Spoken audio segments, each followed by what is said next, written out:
Now we move on to US. A powerful winter storm is sweeping across California with heavy rain and gusty winds, leading to evacuation warnings for mudslides in the south, bringing near whiteout snow conditions in the mountains and hazardous travel for millions of holiday drivers.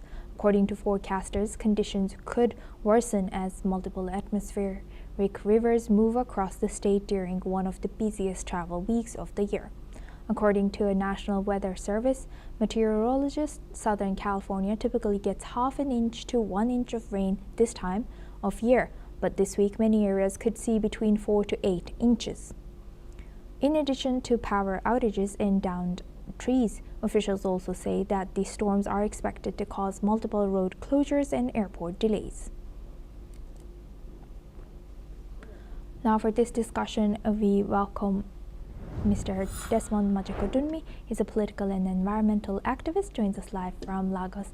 Thank you very much, Mr. Majakodunmi, for joining us again, and Merry Christmas to you. Now, looking at this, how severe and how significant is the fact that, usually California is a warm city in general, and even in winters they only get 1 inch of rain and snow, but this time it's around 4 to 8 times more. It's extremely significant, especially that we have been told for years that this is what would happen. We're warming up the atmosphere with our pollution, and when you have more heat in the atmosphere, you're going to have more evaporation of the water. And there's a lot of water on this earth. On the surface, it's mainly water. And when you have that kind of excessive evaporation, then you're going to have these massive storms, huge amounts of water falling in just a short period of time. I mean, we're talking of some areas of California, it's actually over 8 times the normal amount of rain.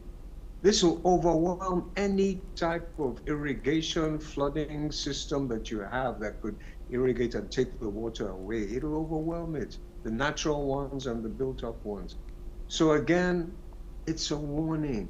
It's nature blowing an alarm to humanity that this is just the beginning. It is going to get a lot worse if we don't change our ways, our attitudes that are causing this massive, unprecedented amount of pollution that's causing the global warming. Our hearts go out to the Californians because in some of those areas, they've just gone through bushfires. Again, drought. It was too dry for too long, big fire. And now all of a sudden, it's too wet for too long, massive flooding. So it's a very, very significant alarm.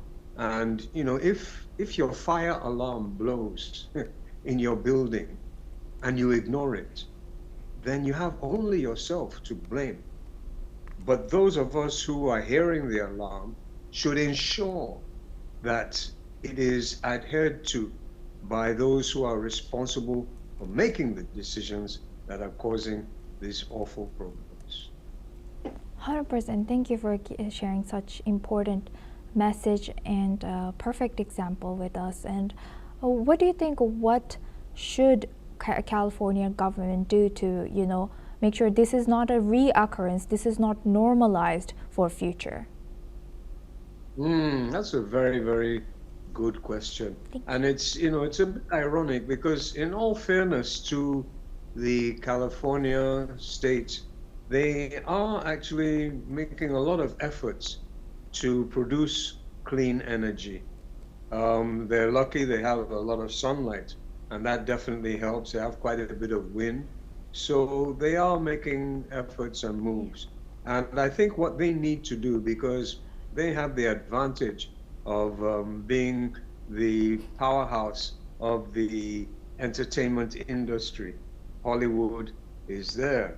So they should ensure now that they find a way to influence the influencers so that we can bring this out in the entertainment industry. We can bring it out into the consciousness of people. There's a few people like Leonardo DiCaprio and a couple of others who are doing it, but we need a lot more. It's an emergency. And it's not just going to go away by wishing it away.